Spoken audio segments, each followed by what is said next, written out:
There are rivers in Japan that do not rush toward the sea. They move as if remembering something, pausing in their bends, lingering beneath bridges long forgotten, listening to the quiet weight of mountains pressing gently against the night.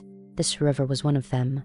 It flowed through valleys where lantern light once gathered like fireflies, through villages now softened by time, through stones worn smooth by centuries of passing hands and unspoken wishes. Even in darkness, it carried a faint silver sheen, reflecting the moon not as a mirror, but as a memory blurred, trembling, alive. At night, the river spoke only in whispers. Water slid against water, reed against reed, each sound dissolving before it could become a thought. Crickets sang in careful rhythm. Wind traced slow circles across the surface, and the stars leaned closer, as if curious what the river might remember tonight. It was said quietly, never loudly, that this river knew the names of those who had stood beside it. Not the names written on paper or carved into stone, but the names carried in breath and heartbeat, the names spoken once and never again, the names forgotten by the world, yet held gently by the water as it flowed on. Travelers felt it when they stopped here. A strange stillness would settle over them, not heavy, not cold, but familiar, like returning to a place seen only in dreams. Some lingered longer than they meant to. Some spoke to the river without realizing they had opened their mouths, and some left with the uneasy sense that something had listened. Tonight, the river moved beneath a sky of pale clouds, moonlight slipping through them in slow, patient waves. Mist curled low along its banks, softening the edge between land and water until the two seemed to breathe together. No footsteps disturbed the gravel path. No lanterns flickered nearby. The villages along the valley slept, their roofs dark, their windows closed against the quiet pull of night. And yet, the river was awake. It carried with it the echo of many lives, hands rinsed of soil after harvest, sleeves dipped carelessly into its cool surface, tears hidden in its flow, laughter once tossed across stones and carried downstream, each memory dissolved into the next, never lingering too long, never fully disappearing. Somewhere along its length, a name drifted, not spoken aloud, not formed by lips or tongue, but felt like a warmth passing briefly through the current before slipping away. The river did not hold it tightly. It never did. It only acknowledged it, the way one acknowledges a familiar face in a passing crowd. Above the water, branches of willow and cedar bent slightly toward the sound, leaves trembling as if in quiet recognition. Even the stones along the riverbed seemed to shift, settling into deeper silence. This was not a place of beginnings or endings. It was a place of continuance. Here, time did not move forward so much as it circled gently, returning again and again to the same moments, each time a little softer, a little farther away. The river had flowed before memory learned to speak, and it would continue long after voices faded from the land. And still it listened, for there would come a night like this one when someone would stop at its edge and feel the pull of remembrance, someone whose name the river already knew, though they themselves had not yet remembered it. The water shifted, slow and patient, carrying moonlight downstream. The night deepened, and the river waited.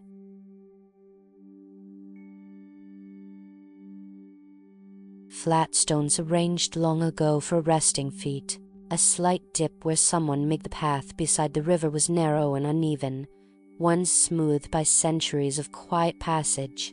Stones pressed into the earth like memories refusing to fade, their edges softened by rain and footfall. Grass grew between them in gentle defiance, bending but never breaking, whispering softly as the night air passed through. Along this path, travelers once walked with measured steps, merchants returning home before moonrise, pilgrims murmuring prayers beneath their breath, children trailing behind elders, counting stars reflected in the water. Each had followed the river for a time, trusting its steady presence to guide them through the darkness. Now the path lay empty. Moonlight fell across it in broken fragments, slipping through branches overhead and settling on the stones like pale ash. The river flowed close beside it, never straying far, its surface gliding onward with a sound so soft it felt more imagined than heard. Mist clung low to the ground, drifting lazily from the water's edge and curling around the ankles of the trees. It moved without purpose, without urgency, as if it, too, had nowhere else to be. There were places along the river where the path widened just enough for one to stop to have once set down a bundle or leaned a walking staff against a tree. These spaces held the faintest sense of pause, as though the air itself remembered moments of stillness. At one such place, a wooden post stood half hidden among reeds.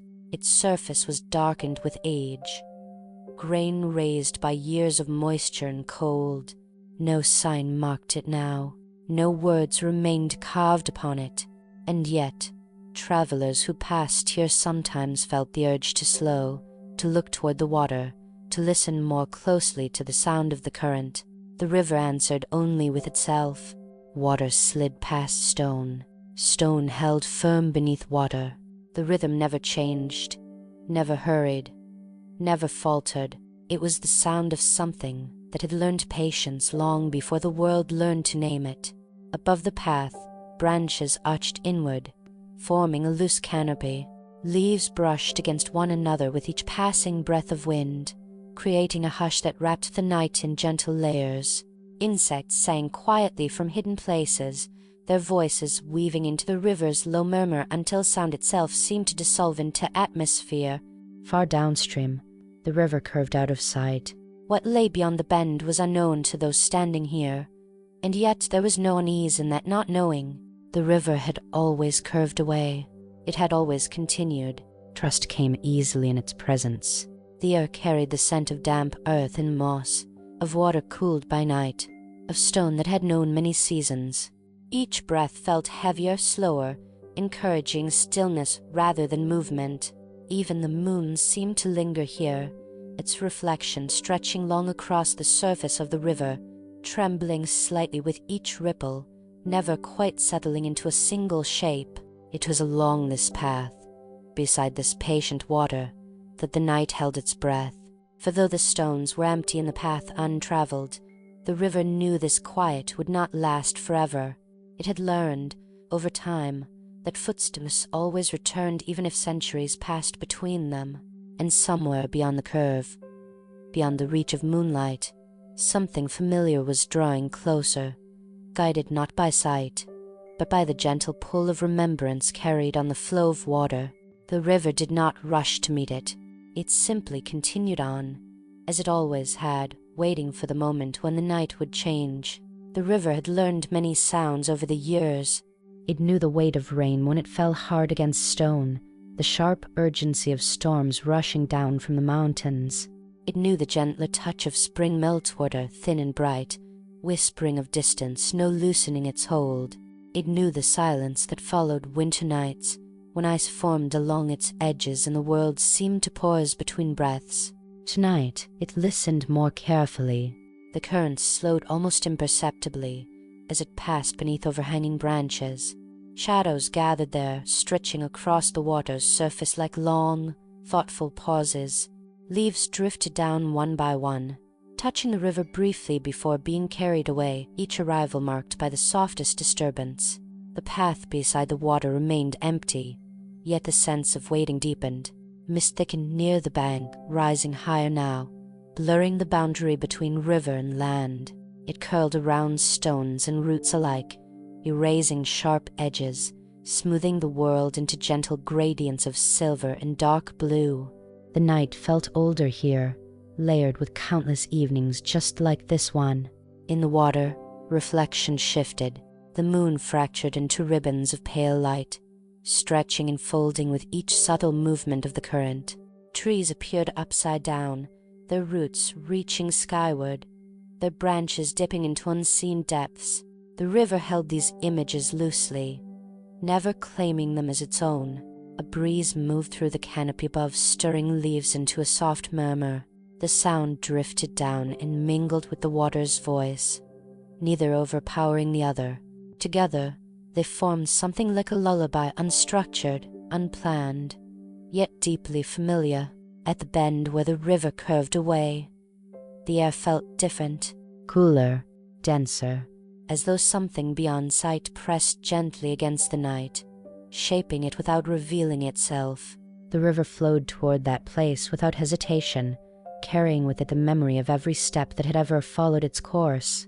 Once, long ago, lantern light had flickered here. Travelers had paused beside the water, lifting glass-covered flames against the dark. The reflections had trembled across the surface, warm gold against cold silver, briefly turning the river into a moving constellation.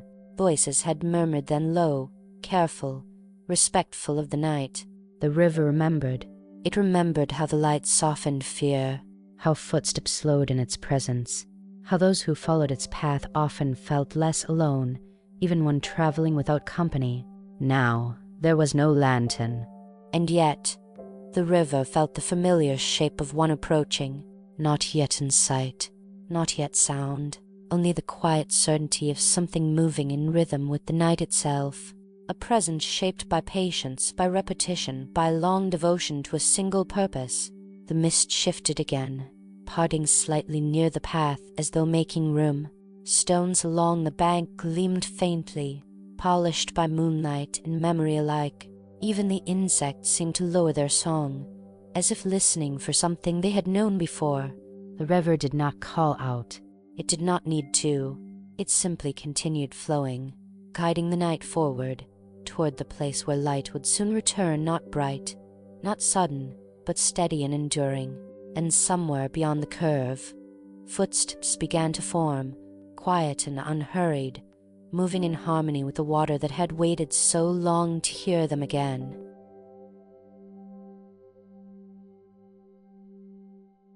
Long before the path became known by name, before it was marked on maps or remembered in songs, it existed only as a quiet intention carved into the mountain. It followed the river where the land allowed, then climbed gently away, winding through stone and cedar toward the higher pass where night lingered longest. Those who traveled it did so with care. The mountain was not cruel, but it demanded attention. Snow could arrive without warning. Fog could swallow sound and direction alike. More than once, travelers had turned back, sensing that the pass would not welcome them that evening. And yet, on certain nights, a light appeared. It was never sudden, never startling. It did not cut through darkness so much as soften it.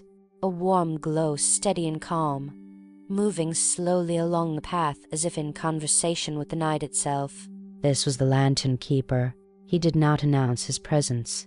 There was no bell, no call, no ritual gesture to mark his arrival. He simply walked, one careful step after another, holding the lantern at a height that cast light not far ahead, but just enough to guide the next footfall. His figure was modest, wrapped in layers worn thin by years of weather. The fabric of his cloak bore the quiet stains of rain and snow, and the hem brushed against stones smoothed by countless seasons. His boots pressed into earth already familiar with his weight. The lantern he carried was older than it appeared. Its frame had been repaired many times, the glass replaced once, perhaps twice, yet the flame within burned with the same calm steadiness it always had. It did not flicker wildly in the wind. It did not strain against the cold. It simply remained. Those who glimpsed him from a distance often wondered if he were real. Some said he was a spirit bound to the pass, appearing only when travelers were most in need. Others believed he was a man who had never left, choosing the mountain over villages and warmth. A few thought he was neither fully one nor the other. The keeper himself never offered answers. He walked because the path existed. He carried the lantern because the night was long. That was enough. As he moved, the world adjusted around him. Snow seemed to fall more gently in his presence, flakes drifting rather than rushing to the ground. The wind curved subtly away from the lantern's flame, as though unwilling to disturb it. Shadows gathered at a respectful distance, never pressing too close. The river below sensed him as well. Its voice shifted slightly, lowering into a softer cadence as the keeper approached the bend where water and path ran closest together. The sound carried upward, wrapping round his steps. guiding them without command. He paused there, as he always did, not to rest, but to listen. The lantern cast a circle of light across stone and moss, revealing small details that daylight often overlooked: the delicate frost lining a leaf's edge, the faint track of an animal passing hours earlier, the quiet resilience of roots gripping earth. For a moment, the keeper stood still, breathing in time with the river. He did not know who might be traveling the pass that night. He did not imagine faces or stories. His task was not to seek, but to be ready, to make the path visible when it mattered most. Somewhere higher up, the mountain creaked softly, adjusting to the cold. The sound echoed once, then faded. The keeper lifted the lantern again and continued forward. Behind him, the path remained gently illuminated, as though remembering where he had walked. Ahead, darkness waited not as an enemy, but as a companion that trusted him to lead the way through it. And far below, the river flowed on, content in the knowledge that the light it remembered had returned once more. As the keeper climbed higher, the river slowly slipped from sight, though its presence never truly left him. Even when stone and earth rose between them, its voice followed, muted now, filtered through layers of mountain and time, but steady all the same. The lantern's glow brushed against the path in a familiar rhythm. Step, light, pause, listen. This was how the keeper had learned the mountain, not by naming it, but by moving through it again and again until motion itself became memory. There were places along the pass where the river had once flowed closer, before rock slides and seasons had persuaded it elsewhere. At those bends, the keeper always felt a subtle shift in the air, as if the mountain itself remembered the water's former touch. He slowed when he reached one such place. Here, the stones bore a smoothness that did not belong to wind alone, even under frost. Their curves hinted at ancient currents. The lantern revealed faint mineral streaks along the rock face, pale lines tracing paths that water no longer took. The keeper lowered the lantern slightly, letting the light settle. In its glow, the stones seemed almost warm. He knelt not out of reverence, but habit, and rested the lantern beside him. The flame responded gently, steady as breath. He placed his gloved hand against the rock and closed his eyes. Memory moved strangely here, not as images, but as sensation. He felt the echo of flowing water beneath his palm, not as sound, but as pressure, a reminder of motion long past. The mountain had not forgotten. It never forgot. It simply carried its memories more quietly than most. The keeper breathed slowly, letting the rhythm of the imagined current align with his own. In this place, time did not stretch or contract. It softened. Travelers who had once passed through here often spoke of feeling watched not in fear, but in comfort, as if the land itself noticed their presence and adjusted to make room for them. Few knew why.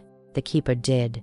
Light and water had learned one another here, and where they had once met, the mountain listened more closely. He rose and lifted the lantern once more. As he continued upward, snow began to fall more thickly, though it did not gather on his shoulders. It drifted around him, slow and deliberate, catching the lantern's glow before settling into darkness. Ahead, the path narrowed. This was the section of the pass where many lost their way, not because it was dangerous, but because it asked for patience. The ground sloped unevenly, stones shifting subtly beneath the snow's disguise. Rushing here led only to missteps. The keeper shortened his stride. Each footfall became intentional.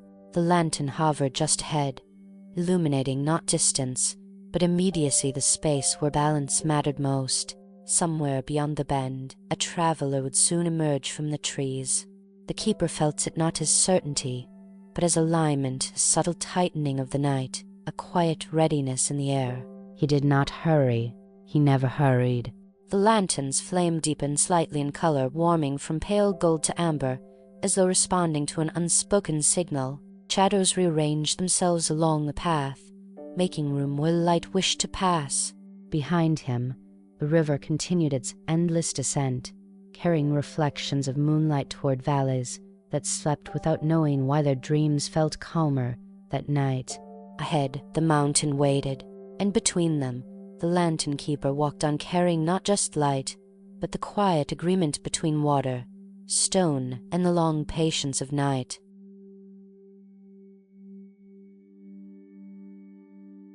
Night deepened as the keeper moved higher into the pass, the sky above darkening from indigo to something softer, almost velvety. The moon had risen fully now, though it remained veiled behind slow-moving clouds, its light diffused into a pale sheen that brushed the snow without casting sharp edges. Here the mountain felt wider, not in distance, but in awareness. The keeper sensed it in the way sound traveled, or rather, how it didn't. Each step he took seemed to dissolve into the air almost immediately, as though the night absorbed it before it could echo. Even the wind, which had followed him in gentle currents earlier, now held its breath. This was the section of the pass where travelers often paused without knowing why. They would later say the silence felt heavy or thick or strange, but the keeper knew better. This silence was not emptiness. It was attention. He slowed naturally, letting a lantern's glow settle more deliberately across the path. The flame flickered once, not from wind, but from something subtler, a quiet adjustment, as though it were listening. Somewhere nearby, water moved, not the river below, which had long since dropped away into darkness, but something smaller, a hidden stream, perhaps, threading its way beneath stone and snow. Its sound was barely audible, more vibration than noise, felt through the soles of the keeper's boots rather than heard by the ear. He paused. In places like this, sound did not arrive all at once. It revealed itself slowly, the way a memory surfaces not as a clear thought, but as a feeling that grows sharper the longer one remains still. The keeper closed his eyes. Beneath the mountain's hush, he sensed the faint murmur of movement, water slipping through narrow channels, brushing against roots and rock in its endless search for lower ground. It was patient, unhurried, unconcerned with the steepness of the descent. It reminded him of the lantern. Both moved forward without resistance, not forcing their way, but finding it. He opened his eyes and lifted the lantern slightly, letting its light fall across the snowbanks lining the path. For a moment, the snow seemed untouched. Then, as his gaze adjusted, he noticed subtle variations, gentle depressions, almost invisible, where others had passed. Not recently. These impressions were old, softened by snowfall and time, preserved only because the mountain had chosen not to erase them completely. Travelers who had once heard something hear a sound like their name being spoken, or a distant call carried by water, had often followed it without realizing why. Some turned back. Some pressed on. All remembered the moment long after, even if they could not explain it. The keeper had learned long ago that the sound was never meant to summon. It was meant to remind. He stepped forward again, matching his pace to the rhythm he felt beneath the stone. Each step aligned with the hidden stream's quiet persistence. The lantern responded, its glow softening further, edges blurring into the surrounding dark. Ahead, the path curved gently to the left, disappearing briefly behind a wall of rock dusted with snow. Beyond that turn lay a small clearing, one of the few open spaces along the pass where the mountain allowed the sky to come closer. The keeper approached without anticipation. He did not wonder who might be waiting there, or what form the night's next meeting would take. Those thoughts belonged to travelers. His role was simpler, to arrive. As he rounded the bend, the silence shifted once more, not breaking, but loosening, as though the night exhaled. The lantern's flame steadied. Somewhere in the clearing ahead, a presence stirred, not loud enough to be called sound, not clear enough to be called sight, but unmistakably there. The keeper took one more step forward, light leading the way. As the mountain prepared to reveal what it had been holding, the clearing opened gently, as if the mountain had parted its hands just enough to allow the keeper through. Snow lay smooth and undisturbed, forming a shallow bowl cradled by stone and low, wind-shaped pines. Above, the clouds thinned, and moonlight filtered down in soft layers, neither bright nor dim, but balanced like breath held comfortably in the chest. The keeper stepped into the open space and stopped. Here, the air felt different. It carried a faint warmth, subtle enough to be mistaken for imagination, yet steady once noticed. It was the kind of warmth that did not come from fire or body, but from continuity, from something that had been present long before and had never left. He lowered the lantern slightly, allowing its glow to rest closer to the ground. The light spread outward, touching the snow in a wide, gentle circle. Within it, the textures of the clearing emerged, fine crystals catching the light, shallow ridges shaped by old winds, and near the far edge, a line of stones arranged with quiet intention. They were not markers in the human sense. No shrine stood here, no offering box, no rope or bell. Yet the stones had been placed carefully, their surfaces smoothed by years of snowfall and thaw, their positions unchanged. This was a place of pause. The keeper knelt beside the stones, his movements slow and practiced. He did not bow, nor did he speak. He simply rested the lantern between them, letting its flame illuminate the circle as it always had. In response, the silence deepened, not heavier, but fuller. Memories stirred, not his own. He sensed them the way one senses weather approaching, not through sight, but through a shift in pressure. Travelers who had stopped here long ago, some weary, some fearful, some carrying burdens heavier than the packs on their backs. They had lingered in this clearing, uncertain why they felt compelled to rest, unaware that the mountain itself had asked them to. Many had left lighter than they arrived, not because something had been taken from them, but because something had been set down. The keeper remained still, breathing evenly. His presence completed the pattern: light, stone, snow, and time aligning as they always had. The lantern's flame flickered once, then settled into a calm, unwavering glow. That was when the sound returned. Not the hidden stream this time, but something closer, softer. A near silence shaped like movement. It drifted across the clearing, brushing the edge of perception, like fabric passing just beyond sight. The keeper did not turn. He knew better. In this place, turning too quickly could disrupt the balance. Whatever moved here did not seek acknowledgement. It sought recognition without interruption. The air shifted again, carrying the faint impression of motion, slow, deliberate, respectful. The lantern's light responded subtly, stretching just enough to reveal a faint outline near the far stones. Not a figure, not a shape, only a suggestion, as though the night itself had briefly thickened. This was not a spirit in the way stories describe. It had no desire to be named. It was the echo of all those who had once paused here, the residue of listening, the mountain's memory given momentary form.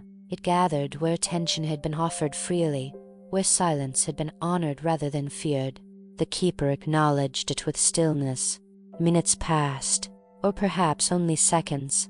Time behaved differently within the clearing, flowing more like the buried stream than a measured path. Gradually, the presence loosened, dispersing back into snow and air. The warmth faded, though not entirely. It lingered like the last trace of heat in a stone long after the sun has moved on. The keeper rose, lifting the lantern once more. As he did, the path ahead revealed itself more clearly than before. The snow between the clearing and the upper pass reflected the lantern's glow in a continuous, gentle line, as though the mountain had quietly approved his passage. He took one final look at the stones, not to remember them, but to confirm that nothing had changed. Nothing ever did. Turning toward the higher path, the keeper resumed his walk, lantern leading, steps unhurried.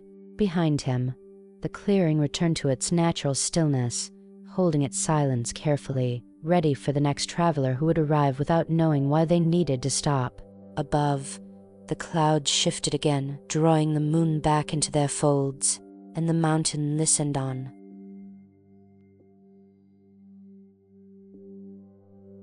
Beyond the clearing, the path narrowed again, folding inward as it climbed. Here, the mountain shed its openness and returned to something older and more intimate. The snow lay deeper, untouched except by the keeper's own passing. Pines leaned closer together, their branches interlacing above the trail, creating a corridor of shadow and soft snowfall. The lantern's glow pressed gently against the dark, revealing just enough of the way forward. It did not chase the night away. It never did. Instead, it walked alongside it, respecting the spaces where light was not meant to linger. As the keeper ascended, the wind began to move. At first, it was no more than a breath, a subtle shifting of air that brushed against his sleeves and slipped past his collar. It carried no cold bite, only motion, as though the mountain were adjusting its posture. Then the sound emerged, a low murmur, almost indistinguishable from the rustle of snow falling from branches. It came and went, threading through the trees, sometimes close, sometimes distant. The keeper recognized it instantly. This was the remembering wind. It traveled these slopes every winter, retracing paths long forgotten by human feet. It slipped through abandoned passes, curled around collapsed huts, and whispered across ridgelines where voices had once called out into storms. The wind carried names, not spoken clearly, not as words but as impressions, a rhythm, a weight, a shape of sound that once belonged to someone who had stood here, breathing the same thin air. The keeper slowed his steps. He did not listen for any name in particular. That was not how the wind worked. It offered memories freely, without expectation, and only those who walked without demand could hear them. The lantern flickered softly as a stronger current passed through the trees. Snow lifted from the ground in pale spirals, briefly catching the light before settling again. Within that movement, the keeper sensed the presence of others not around him, but layered through time, travelers who had crossed this path generations ago. Messengers carrying letters they never delivered, pilgrims who turned back before reaching their destination. Guardians like himself, long gone, whose lanterns had once glowed in the same corridor of trees. Their paths overlapped here. The wind flowed through the branches, gathering, dispersing, then gathering again. With each pass, it seemed to lean closer, as if testing whether the keeper would respond. He did not speak. Instead, he adjusted his grip on the lantern, lifting it slightly higher. The flame steadied, brightening just enough to meet the wind without resistance. That was the answer the mountain preferred. The murmuring softened. The wind shifted its course, sliding past him and continuing upward along the trail, carrying its memories ahead rather than behind. The keeper followed, his pace matching its rhythm, neither rushing nor lagging. Above, the slope grew steeper, the air thinned, and the silence deepened once more, settling like fresh snow over the sounds that had briefly stirred. Still, something remained, a lingering awareness, faint but persistent, the sense that the mountain had recognized him not just as a passerby, but as a keeper of continuity, one who did not erase the past by moving forward, but carried it carefully, step by step. As he reached a bend in the trail where trees parted slightly, the wind gave one final, gentle push, like a hand at his back. Then it was gone. The night closed around him again, calm and watchful.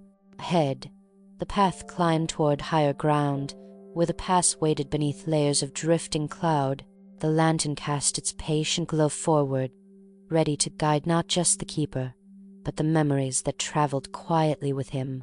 And somewhere in the trees behind, the wind released its last whisper into the snow. The river did not answer the keeper's listening. It never did. Instead, it continued in its own quiet way, drawing the night forward without pause or emphasis. Water moved past stone, stone held firm beneath water, and neither asked the other to change. The keeper remained at the river's edge for a while longer, lantern steady at his side, allowing the rhythm to pass through him without interpretation. This was how the river taught, not by offering meaning, but by refusing to hold it. Moonlight drifted across the surface, breaking apart and reforming with every subtle shift of the current. No reflection remained long enough to be claimed. Faces, thoughts, memories, all softened as soon as they touched the flow, carried onward without weight. The keeper had seen travelers kneel here once, Long ago, some had spoken quietly, as if confiding something fragile. Others had simply watched, waiting for the water to respond. None of them received an answer, yet when they rose, something in their posture had changed. Shoulders loosened, breaths deepened. The river had taken nothing, and somehow that was enough. Snow settled gently along the banks, outlining reeds and stones in pale silence. The cold pressed inward, but without cruelty. Even the wind had slowed here, slipping across the water's surface rather than disturbing it. The keeper shifted his weight and let the lantern dip slightly, its reflection stretching thin and golden before dissolving again. He watched it vanish without regret. Some things were not meant to be kept. The river understood this better than any mountain or sky. It carried what arrived, then let it go, not abruptly, not carelessly, but with the patience of something that trusted movement more than memory. At last, the keeper turned away. The sound of water faded as the path rose gently from the bank, replaced by the soft compression of snow beneath his boots. The lantern's glow returned fully to the path ahead, leaving the river to continue its work unseen. Behind him, the current flowed on, unmarked by presence, unchanged by attention. Ahead, the mountain waited, quieter now, heavier with snow, ready to guide him into the deeper stillness where steps grew slower and the night pressed closer. And the river, having received everything it was given, kept nothing at all.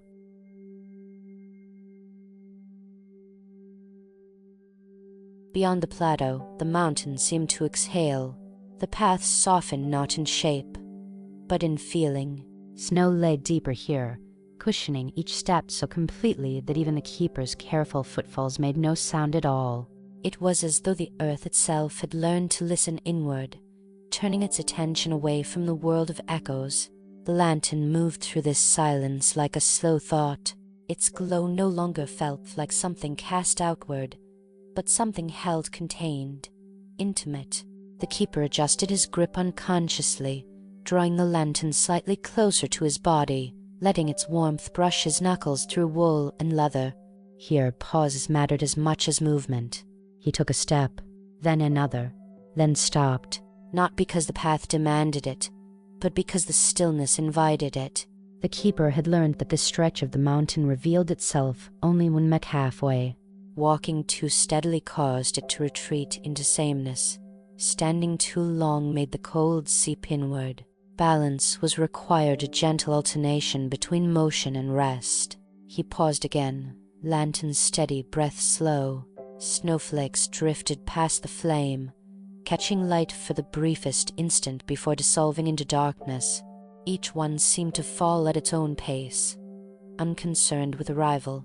Watching them, the keeper felt the familiar loosening in his chest, the quiet release that came when time stopped pressing forward. This was the space between steps, not empty, but full in a way that resisted naming. The keeper remembered his first journey through this place, many winters ago, when his pace had been faster, his thoughts louder. He had not understood then why the lantern felt heavier here, why his shoulders tightened without cause. Only later did he learn that the mountain was asking him to slow his thinking, not his walking. Tonight, he listened. The air carried a faint scent of resin and ice cedars somewhere above, unseen but present. Their branches shifted gently, shedding small avalanches of snow that whispered down through the darkness. The sound never quite reached the path, fading before it could interrupt the stillness. The keeper took another step. The snow compressed beneath his boot, then relaxed again as he lifted it away, leaving no lasting impression. Even the mountains seemed unwilling to remember this passage, as though movement here was meant to exist only in the moment of its making. He welcomed that. For a long time, he walked without counting distance. The lantern's glow rose and fell subtly with the slope, revealing curves in the path that felt less like turns and more like breathing. At times, the trail seemed to dissolve entirely, only to reappear a few steps ahead, as if being drawn into existence by the light itself. The keeper trusted this. Trust was another form of stillness. At the center of this stretch stood no marker, no shrine, no stone. There was only a widening of space, barely perceptible, where the snow lay untouched even by wind. The keeper stepped into it and stopped once more. Here even his breath seemed loud. He lowered the lantern slightly, allowing its glow to soften. Shadows pooled gently at the edges of the light. Not threatening, not distant, simply waiting. The mountain held him there, neither urging him onward nor asking him to stay. This was not a place for decisions. It was a place for being. After a time, how long? He could not say. The keeper lifted the lantern again. The path had resolved itself, narrow but clear, slipping gently upward into deeper night. He stepped forward. Behind him, the stillness closed softly, like snow settling after a disturbance that never quite happened. As the keeper moved beyond the hollow of stillness, the mountain subtly changed its posture. The slope sharpened, not steep, but intent. The path narrowed until it allowed room for only one careful line of footsteps. Snow no longer lay untouched. Here it bore the faint memory of past winter's compressed ridges where countless journeys had passed, softened again and again by fresh snowfall. This was where the mountain remembered. The lantern's flame steadied, no longer flickering in curiosity, but burning with quiet purpose. Its light fell forward in a longer reach, revealing the path as something deliberate, drawn with patience rather than chance. The keeper felt it then, the familiar sensation of being known, not watched, recognized. There was no single moment when it happened. No sound, no shift in wind, only the gentle awareness that the mountain had acknowledged his presence the way an old path recognizes the weight of a trusted traveler. He adjusted his pace without thinking. Here, steps could not be hurried. The mountain did not resist speed, it simply refused to meet it. Those who rushed found themselves circling unknowingly, returning to the same bend in the trail again and again, lantern light carving the same shadows in endless repetition. The keeper had learned long ago to let the path decide. Snow crunched softly beneath his boots now, the sound absorbed almost instantly by the surrounding trees. Cedars rose on either side, their trunks dark and tall, their upper branches lost in night. Between them, the sky appeared only in fragments, pale shards of moonlight drifting like broken porcelain. The air felt heavier here, thick with memory, not his own, but the mountain's. The keeper passed a stone half buried at the trail's edge. No markings remained on its surface, but he slowed as he always did, lowering the lantern in a small, respectful arc. Once, long before his time, someone had placed it there with intention. That was enough. Beyond the stone, the wind shifted. It moved downslope, carrying with it a faint sound, almost a voice, but not quite. The keeper did not turn toward it. He knew better than to chase echoes here. Sounds on the mountain were not invitations. They were remnants shedding themselves into the night. Still, something within him listened. The lantern's light trembled briefly, then steadied again. Its glow caught the edges of frost clinging to exposed roots, turning them into pale veins threading through the snow. The keeper followed these shapes instinctively, letting them guide his steps when the path faded. He had been walking this route for many winters, yet it never unfolded the same way twice. That, too, was a kind of remembering. The mountain did not preserve exact forms, it preserved intention. The keeper felt it in the way the path curved just enough to shield him from a gust of wind, in the way snow deepened where he needed to slow, thinned where steadiness was required. At one bend, the keeper paused. The lantern revealed a narrow clearing ahead, no wider than a small room, ringed by trees whose branches leaned inward protectively. Snow fell more slowly here, flakes drifting down as though reluctant to disturb the quiet below. He stepped into the clearing. The mountain seemed to inhale. For a moment, the keeper felt his own name surface in his thoughts, not spoken, not heard, but present. It carried no sound, only a weight of familiarity, like returning to a place you once left without realizing you would miss it. This was the mountain's way. It did not call out. It did not claim. It remembered. The keeper stood still, lantern held low, allowing the feeling to pass through him without resistance. He had learned that acknowledgement was enough. To linger too long in this awareness risked forgetting the way forward. After a while, the lantern's glow shifted subtly, stretching toward the far edge of the clearing. The path reappeared there, descending gently toward a darker stretch of forest. The keeper turned and followed. Behind him, the clearing softened back into anonymity. Snow raised the shape of his steps almost immediately, leaving only the faint warmth of passage lingering in the air for a breath or two longer. Then even that was gone. Ahead, the mountain opened once more into night.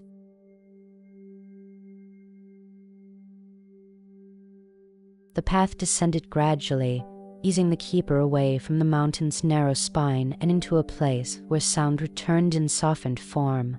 He heard it before he saw it, not the rush of water, nor the sharp voice of a stream breaking stone, but something lower, slower, a presence that moved without hurry, shaping the silence rather than interrupting it. The river. It lay below the trees, hidden at first by a gentle slope and a veil of mist that drifted upward like breath from resting lungs. Snow fell differently here. Flakes seemed to hesitate before reaching the ground, turning lazily as if listening to the current beneath them. The keeper slowed his steps. The lantern's glow stretched downward, catching the tops of reeds frozen in place along the riverbank. Their slender forms stood half-buried, bowed under the weight of frost, unmoving yet alive with quiet intention. When the keeper reached the water's edge, he stopped. The river did not reflect the moon the way still water did. Instead, it carried fragments of light forward, breaking and reshaping them endlessly. Moonlight entered the current and left altered, elongated, softened, carried away toward valleys unseen. This river did not mirror. It remembered motion. The keeper lowered the lantern slightly, allowing its glow to touch the surface. The flame's reflection stretched into trembling gold, dissolving almost immediately as the water passed.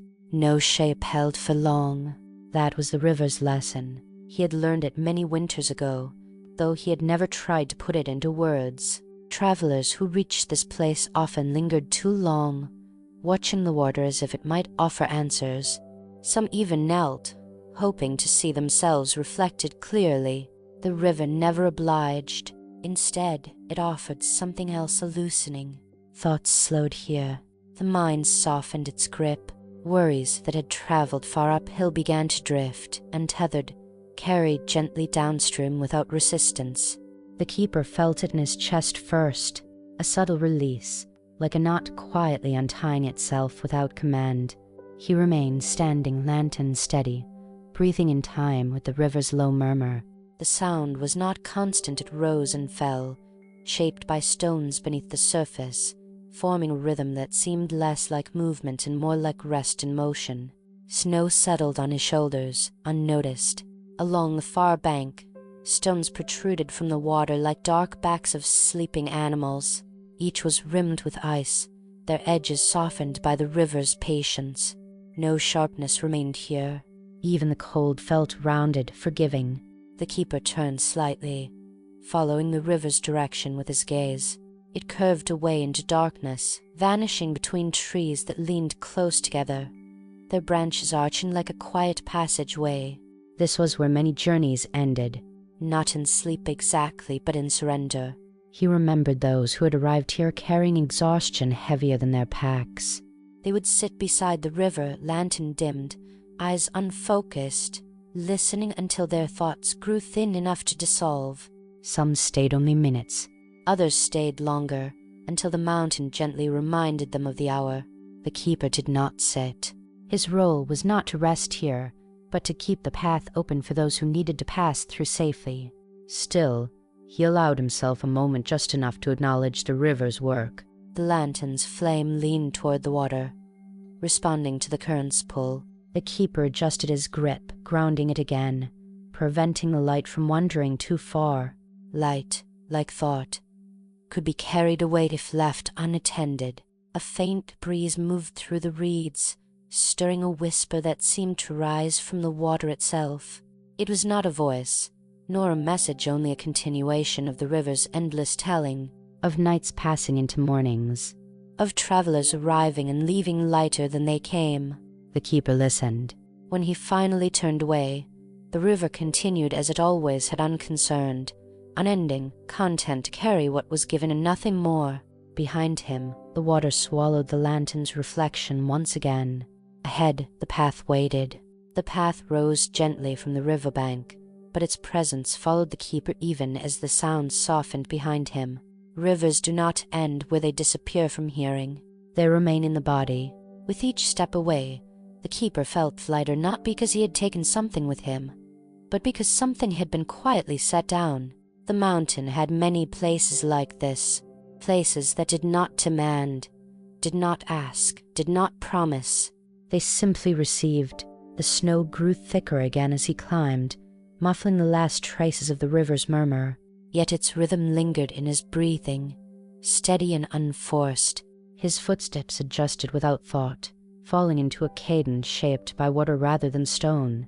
Ahead, the trees changed. The cedars thinned, giving way to smaller pines whose branches bent low under snow, forming soft arches above the path. Their needles caught flakes and held them, allowing only the faintest drift to fall through. The world here felt held together by quiet intention. The keeper lifted the lantern higher. Its light revealed a narrow stretch of ground where the snow appeared smoother, less disturbed. Few travelers reached this point in winter. Those who did often walked without realizing they had passed something important behind them. The river did not follow. That was its final kindness. It carried away burdens, but it did not cling. It did not ask to be remembered. It did not call travelers back with longing or regret. It allowed them to continue forward with hands unoccupied and hearts unweighted. The keeper paused once more, not to look back but to listen inward. He felt the echo of the river settle into stillness, like a breath completed. In its place, a deeper quiet emerged, one not shaped by movement, but by readiness, the kind of silence that exists just before a lantern is seen in the distance. Snow brushed his sleeve as a branch released its burden overhead. The flakes scattered, vanishing as soon as they landed. Nothing here stayed long enough to be named. That, too, was a teaching. The keeper resumed walking. With every step, the mountain grew narrower again, the path guiding him toward the higher pass where the wind would return, and with it the long stretch of night that still awaited. The lantern's glow remained constant, neither bright nor dim, simply present. Somewhere below, unseen and unheard, the river continued its work, carrying moonlight, carrying thought, carrying sleep, and leaving nothing behind that needed to be held.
The lanterns thinned as the keeper climbed.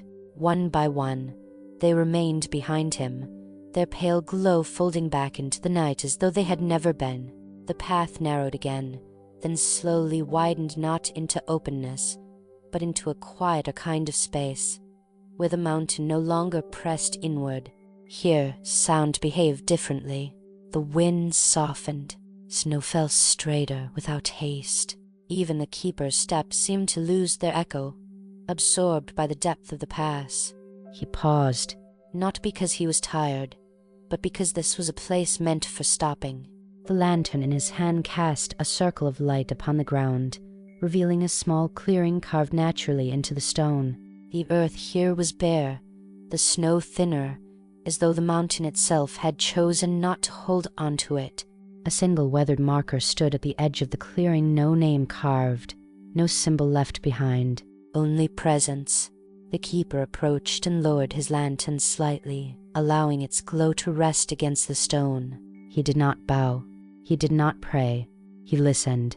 The mountain spoke in subtle ways through the settling of snow, the long breath of distant valleys, the faint pressure of time passing without urgency. In this stillness, memories moved freely, unbound by order or weight. Travelers who had once reached this place lingered in the air like warmth after fire. Their fears, their hopes, their quiet relief at having come this far, all of it remained, not as ghosts, but as impressions. The keeper had walked this pass many times, yet each time felt like the first. He rested there for a moment longer, lantern steady, breath slow. The cold did not bite here. It held gently, as though the mountain understood the importance of calm over endurance. When he resumed walking, the path beyond the clearing changed again. It sloped downward now, easing its grip. The lantern's glow reached farther, revealing smooth stone and snow untouched by wind. No new lanterns appeared ahead. They were no longer needed. The keeper followed the curve of the descent, steps unhurried. With each pace, the night seemed to loosen, its silence growing softer, more welcoming. Somewhere below, unseen, lay the lower valleys, places where travelers slept without knowing how close the mountain had come to watching over them. The keeper carried no sense of completion, only continuation. As the path dipped further, his lantern dimmed slightly, responding not to lack of fuel, but to the nearing end of its task for the night. He allowed this without concern. Dawn would find him elsewhere. The mountain, satisfied, settled around him. Snow continued to fall, gentle and patient, erasing the last traces of lantern light from the pass above. The silence closed behind him, whole once more, and the keeper walked on, not as one who guards the path, but as one who belongs to it.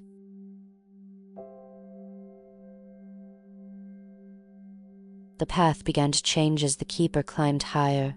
The stones beneath his feet grew older, their edges softened not by use, but by patience.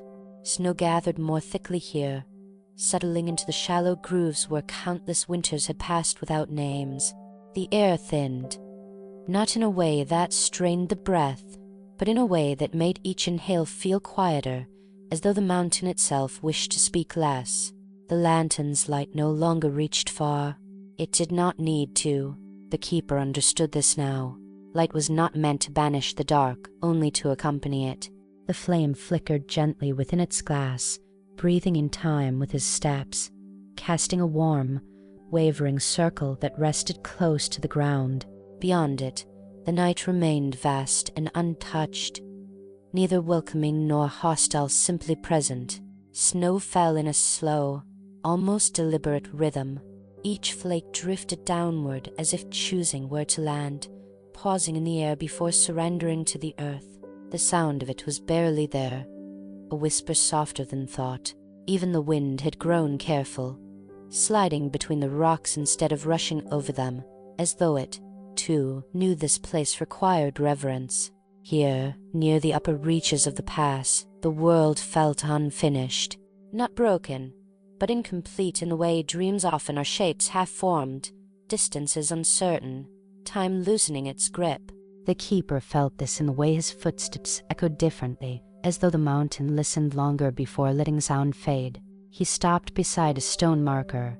It was not tall, nor ornate, just a simple pillar of rock, its surface worn smooth by centuries of snow and hands that had once paused here, perhaps in gratitude, perhaps in hesitation.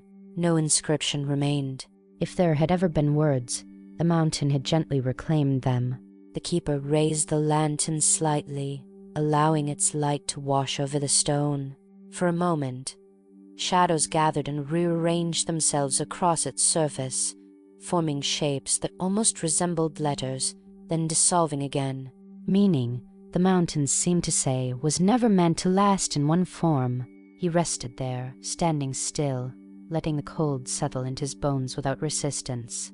In the distance, far below, the valley breathed a deep, slow presence felt more than seen. The faintest glow hinted at villages wrapped in sleep, at hearths cooling, at dreams beginning to take hold behind closed eyes. Above him, the sky stretched wide and clear. Stars emerged not all at once, but gradually as though waking one by one. They did not glitter sharply. They glowed softly, their light aged and patient, reaching the mountain long after it had left its source. The keeper thought, briefly, that perhaps this was what the lantern truly was, a small star willing to walk the earth. As he stood there, memories passed through him without weight. Not scenes, not faces, only impressions. The sound of footsteps that had once followed him up the pass. The brief warmth of shared silence. The way travelers' shoulders eased when they saw the lantern ahead, steady and unhurried, promising nothing more than guidance. He felt no sorrow in these memories. Only a gentle thinning like mist lifting from a river at dawn. The lantern dimmed slightly, responding not to lack of fuel, but to readiness. Its flame curled inward, calmer now, as though it, too, sensed that its journey was nearing a quieter phase. The keeper did not hurry. There was still distance to walk. Still silence to carry. Still a final stretch of mountain where light was not meant to linger, only to bow. And so, after one last moment beside the nameless stone, he stepped forward again, lantern low, breath slow, moving toward the highest point of the pass, where the world feels widest and sleep feels closest. The final ascent was gentler than the keeper remembered. Not because the path had softened, but because his body no longer resisted it. Each step settled naturally into the next, his breath aligning with the slope, his presence becoming lighter, as though he were walking not upon the mountain, but within it. The lantern's flame had grown small now. It did not flicker wildly or strain against the cold. It rested, compact and steady, a quiet ember rather than a blaze. Its light barely reached beyond his hands, illuminating only the curve of the path directly ahead. Everything else remained wrapped in shadow and snow, unbothered by the human need to see. At last, the keeper reached the crest of the pass. There was no grand marker to announce it. No gate, no arch, no sudden widening of the path. Only a subtle shift in the air and openness that spread outward in every direction, carrying with it a stillness deeper than any silence below. Here the mountain did not rise or fall. It paused. The keeper stood at the center of this pause, lantern held loosely at his side. Snow gathered on his shoulders without melting, resting there as if he, too, had become part of the landscape. The cold no longer bit. It simply existed, clear and clean, like a thought finally completed. Beyond the pass, the world was indistinct, not hidden, but unnecessary to define. Valleys, forests, rivers, all of them felt distant, not in space, but in relevance. What mattered here was not where the paths led, but that they had been walked. The keeper turned the lantern slowly in his hands.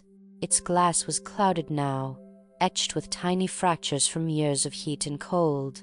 The metal frame bore the marks of countless winters, softened edges where fingers had rested again and again. It was not an object of perfection. It was an object of persistence. He lifted it one final time. The flame responded, brightening briefly, not in resistance, but in acknowledgement. Light spread outward in a soft halo, touching the snow at his feet, the stones beside him, the air itself. For a moment, the night seemed to lean closer, as though witnessing something ancient and familiar. Then, gently, without ceremony, the flame dimmed, not extinguished, released. It drew inward, folding into itself like a breath exhaled after a long vigil. The glass no longer glowed. The lantern became what it had always been beneath the lighter vessel, now empty, now complete. The keeper did not feel loss. He felt lightness. Without the lantern's warmth, the night welcomed him fully. Stars overhead seemed nearer, their glow no longer competing with flame.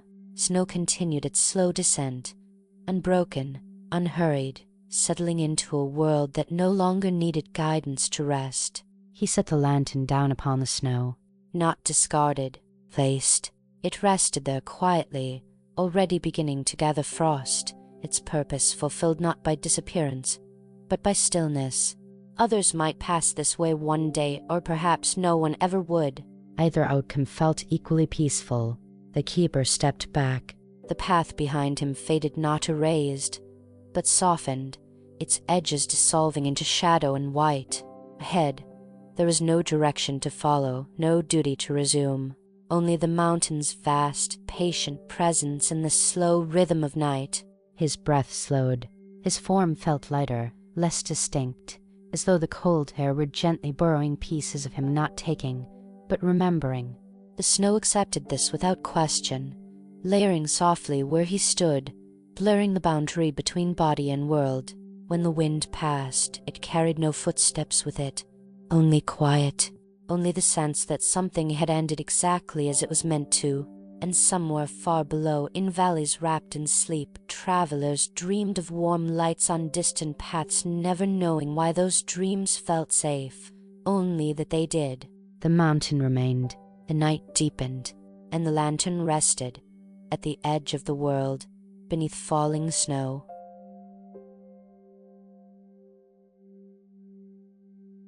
Snow continues to fall long after the lantern's glow has gone. It falls without concern for endings, without memory of beginnings. Each flake drifts downward at its own unhurried pace, settling into the spaces left behind by warmth, by footsteps, by stories that no longer need to be told. The mountain rests, not in sleep, but in completeness. The pass remains open, yet empty. No keeper stands there now. No flame waits to be raised. And still, the night feels guided, held gently, as though something unseen remembers how to watch without watching. Far below, valleys breathe in rhythm with the dark. Roofs gather snow. Rivers slow beneath thin veils of ice. Forests stand quietly, branches bowed, listening to nothing in particular. There is no signal to follow any more. No light calling out to be found. And yet, everything feels exactly where it should be. The wind moves softly through the cedars, carrying no voices, no warnings, only the faint hush of passing time. Even the stars seem to dim their attention, allowing the earth to sink deeper into rest. If a traveler were to pass this way now, they would feel no urgency, only calm, only the sense that the path itself knows where it leads, even without being seen. The snow smooths the ground. The night deepens. And somewhere, far from effort and direction, the quiet settles fully like a final breath, long and gentle, exhaled into the dark. Nothing remains to be done. Nothing needs to be held. The lantern sleeps, the mountain watches, and rest arrives softly at last.